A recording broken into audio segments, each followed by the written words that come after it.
earlier on in the broadcast.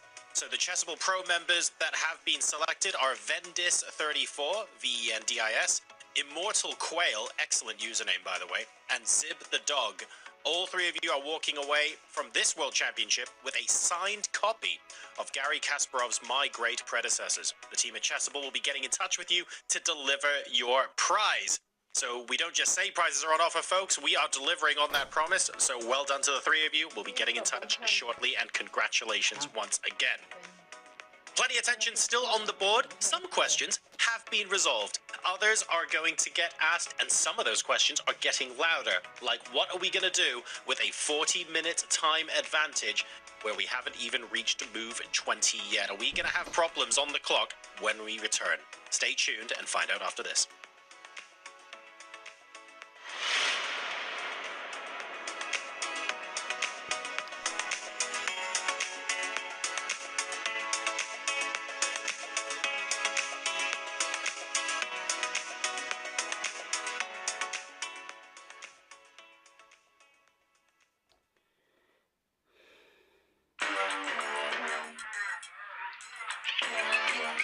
Gemini, can you help me plan my 3-day vacation?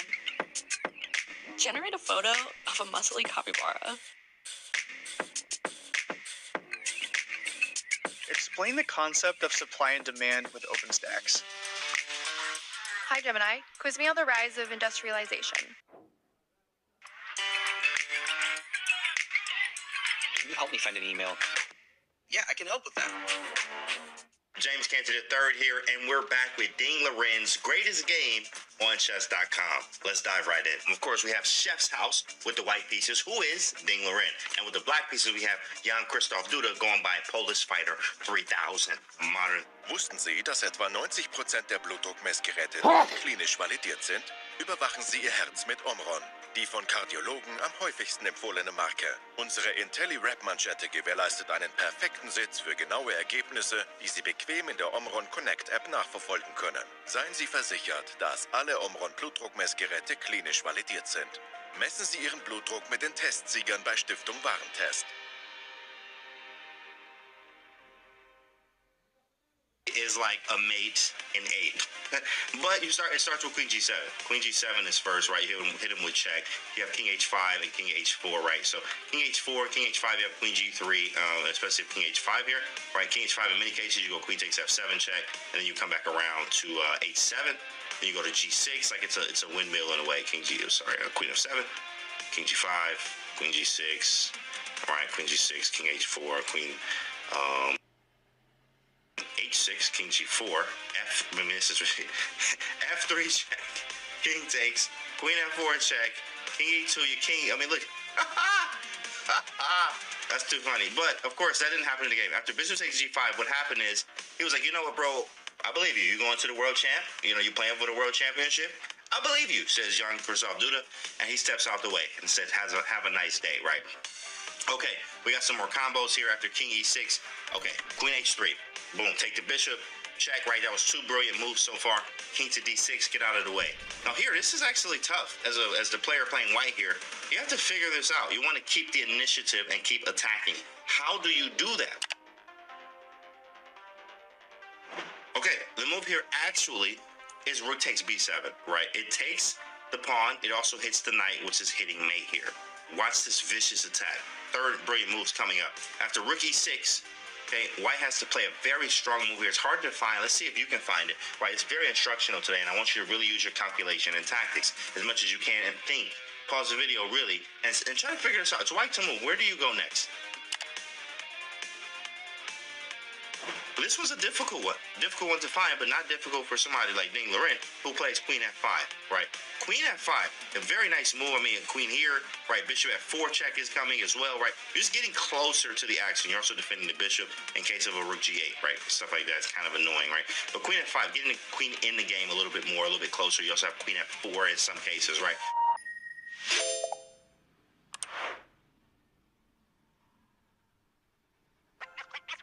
This December, the world's top chess minds clash in the heart of New York City at the FIDE World Rapid and Blitz Championship. Witness world number one Magnus Carlsen and other stars from across the globe. Rapid and Blitz. Chess in its most thrilling form. Unpredictable and unforgettable. Fast moves, tactics and blunders, and moments that will keep you on the edge of your seat. Witness the pinnacle of chess excitement. Get your tickets now at worldrapidandblitz.fide.com.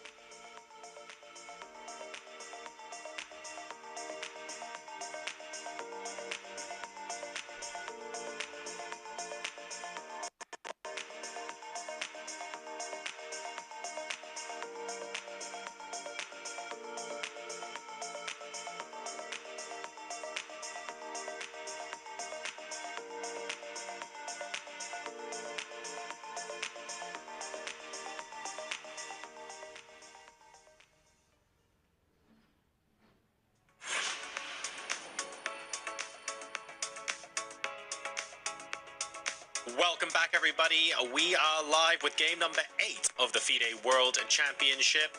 Chat, we willed it into existence. D3 has been played on the board, so the E and D pawns are not going to be remained unmoved for long. Peter, we went to break talking about the impact this might have later down the line. 20 moves to play with 30 minutes left on the clock in a game that is basically quite unusual and requires a lot of calculation. Are we going to be saying in 15 moves' time, Gukesh's brilliance out of the opening is now leading to ridiculous amounts of pressure on Ding? Well, yes, at the moment the time situation looks scary. On the other hand, I feel like Ding has really made tremendous progress in stabilizing the position, and if he gets the stability, then he will be able to speed up. I don't believe, unless Gukesh can find a very challenging way of disbalancing Ding again, otherwise I feel like Ding should have things under control. I feel like somewhere night before is not the question that how White will react to that, but White is also ready to play this Queen D1, Queen D2, just taking the dark squares more under control. That's actually quite reassuring to hear. So many times we've had Ding more than half an hour down on the clock in this World Championship, and we've been really worried for him. So it's actually nice to hear that he's down on the clock, and we think things are under control. A little bit of a different story today. In the meantime, Danya, I see you flicking through a book that you have in the endless library, not just behind your head, but inside your head, for anecdotes to regale us with on stream. I'm going to leave the floor to you as we take a look at what happens next in this game. Well, I'll take this. Thank you, John. I'll take this last opportunity before the game, I think, heats up once again, and Gukesh makes a big decision to pay homage to the originator of the English opening, who I think would be very proud to see his opening on the grand stage. The English opening is named after Howard Staunton, and I think people watching might have heard of the House of Staunton, but might not know that Howard Staunton was considered the best player in the world before the rise of Paul Morphy in the first half and the mid-19th century. And he wrote several very influential books where he said some stuff that was way ahead of his time. I'm holding in my hands a second edition of his Chess Player's Handbook. This is from 1849. The original first edition was 1847.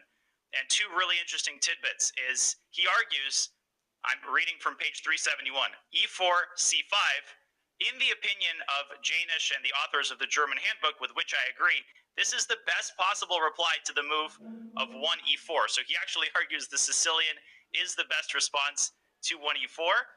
And then a little bit later, on page 391, he for the first time argues that 1c4 is actually a very decent move.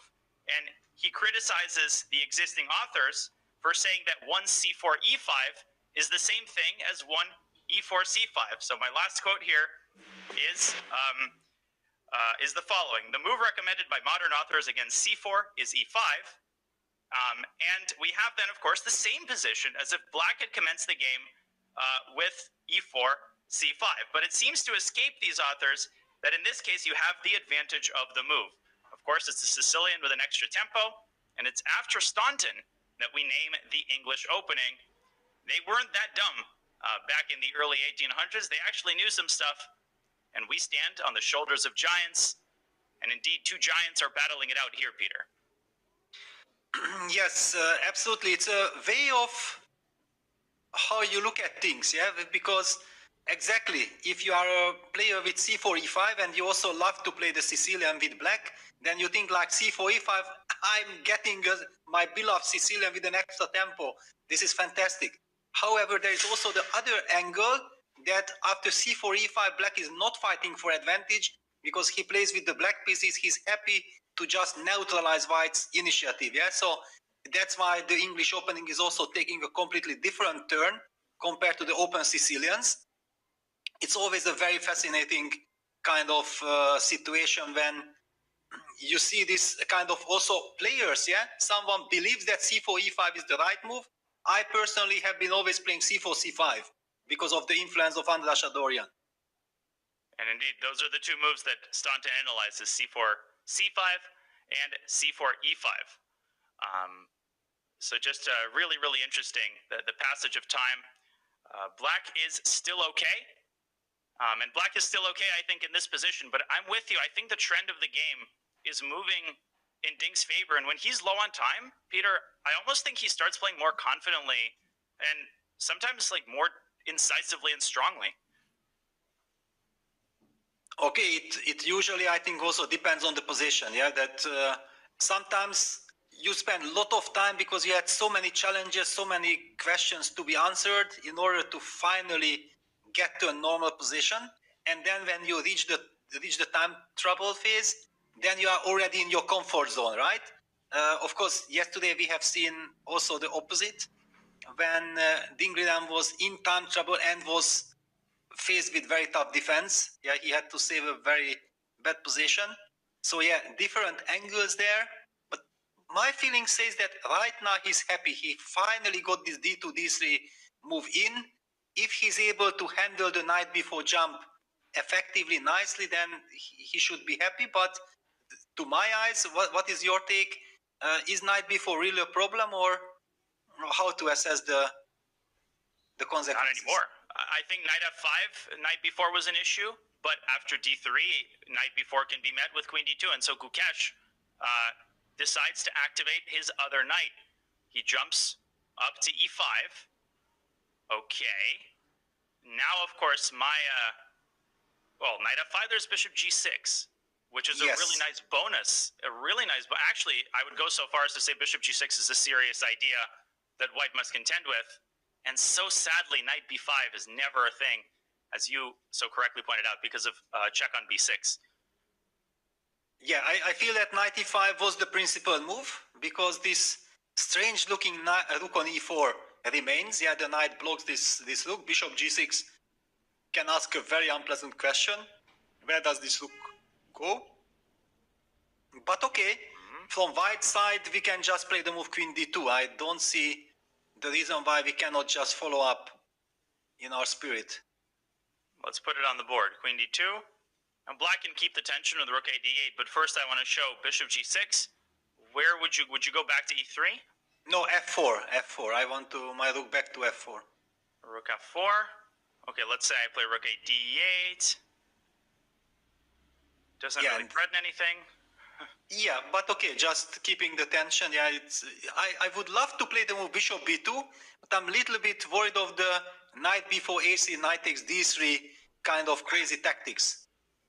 Oh man, that's exactly what we need. Is more insanity in the center. Okay, maybe we need, but I don't think if you ask Dingley then that he needs more of this. Neither needs nor wants. Take me away from that. And that bishop will stay firmly rooted on a3. What do you think with king h1? Is that not a great use of white's tempo here? Well, since one could give the argument that every other piece is already at its perfect place, then king h1 is very much a valid move, unless there is some tactic. Not seeing anything, but the tactical potential in this position is huge, obviously. Yeah, for example, okay, you jump with the knight to b4. Can you jump with the knight? So if I take, And take? Well, I wanted c5, knight b5, and I was hoping that something will work out. Rook but d4. Maybe it's wrong. Maybe rook d4, rook d4, and then c5. Yes, exactly. I mean, okay, it felt like something should happen. Boom. Yep, c5, this move. It always comes at an inconvenient time for for white. But white doesn't have to. Well, I can take on b4 and then make some quiet move. But if I have to give up the bishop, yeah, it feels like it's a small strategic victory for black. Yeah, there is maybe even some argument that, okay, you can take and push c5 and then isolate that pawn on b4. Is this a possibility? Very much so. I'm looking for some tactical solution here, but I don't see it. Maybe the bishop will now retreat to f7, yeah? Same intuition, yeah. But then knight f5. Knight f5, knight d6, yeah, thank you very much. Yeah, this is, yeah, this is horrible. So much to play for, it's such a complex position. Yeah, and this is just one of a million possible paths, because queen d2, of course, is not forced, but it's a very Dingley-Wren kind of move, I think. Yeah, I also feel that he will play the move queen d2. Queen f1 is also possible, but as soon as you move the queen away, knight b4 becomes a much bigger headache. Yeah, for sure. Yeah, this queen d2 controls everything. And I'm also loving that after bishop g6 I have rook f4, yeah? So this strange looking rook from e4 will finally get back to f4 where we are familiar with, yeah? This rook on f4 is already something we have seen many times. Yeah, exactly. A semblance of stability and familiarity. And rook e3 is much worse because it leaves the knight unprotected, and rook a d8 comes with tempo. Yeah, that's very unappetizing. But he's under 30 minutes now, is Dingley-Wren, and still haven't reached move 20. Yeah, this is a very interesting moment, yeah, that one would feel like, okay, you have played the move d3, you are under time pressure, and after knight e5, because nothing is settling, you would automatically play the move queen d2. It's a nice little move. You know that you need this move, but for some reason he's taking his time. What could bother him?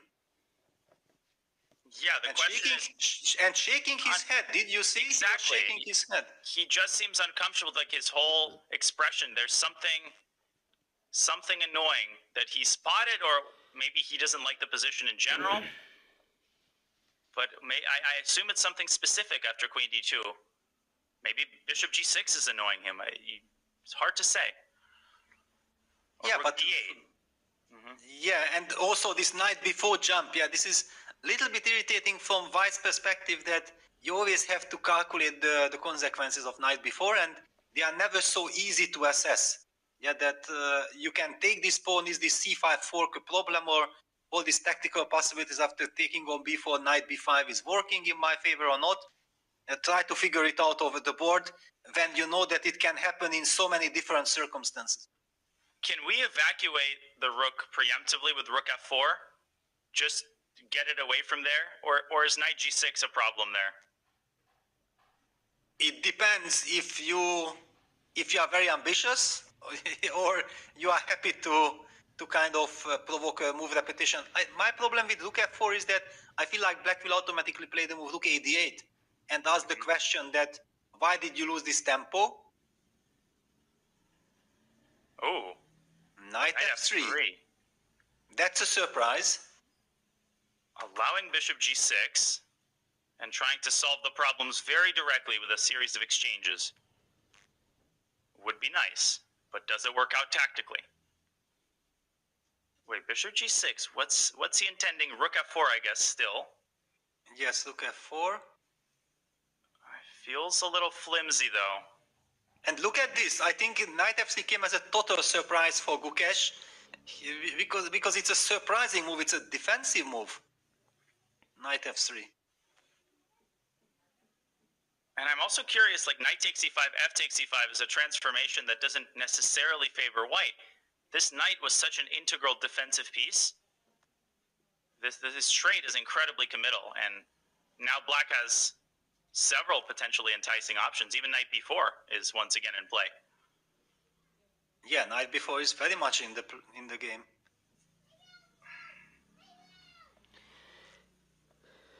For the moment, I'm a little bit shocked, yeah, because I felt like, okay, finally, Dingley then managed to stabilize with d3, queen d2, then king h1, and he makes these two moves quite quickly, gets some confidence. It will be Gukesh's turn to think and to prove that how he wants to continue. And all of a sudden, Ding burns more time on the clock and comes up with this defensive move, knight f3. Like John always asks me, Peter, what do you think about this time situation? Will it play a role? And when I see a decision like knight f3, I very much feel that this is connected to the time pressure. Yeah, that Ding feels like I need to change some pieces. I need to get more clarity. I don't want to keep the eternal tension in the position. And this is only connected with the clock situation. No, it must be. And now Gukesh, the change in his body language, hands over his head. Now, the more I stare at this position, the more the move rook a d8 appeals to me, and it would be congruent with his strategy of sort of keeping the tension, making Ding, make all the hard decisions. And I'm really not convinced that that the exchange on e5 favors white, because that pawn on e5 could shift forward to e4 at some point and start, shattering this very fragile pawn chain that white has in the center. What do you think, Peter? What would your instinct be here? Well, my instinct... g6, very tempting. Yes, I'm not sure that we can even talk about instincts here, yeah, because it's such a special position. But you talked about this, so I even felt like, okay, we should put it on the board just to understand that what the players are also faced with. No, with rook a d8. Oh, rook a d8, okay. Yeah, rook a d8, so that after knight takes d5, for example, f takes d5,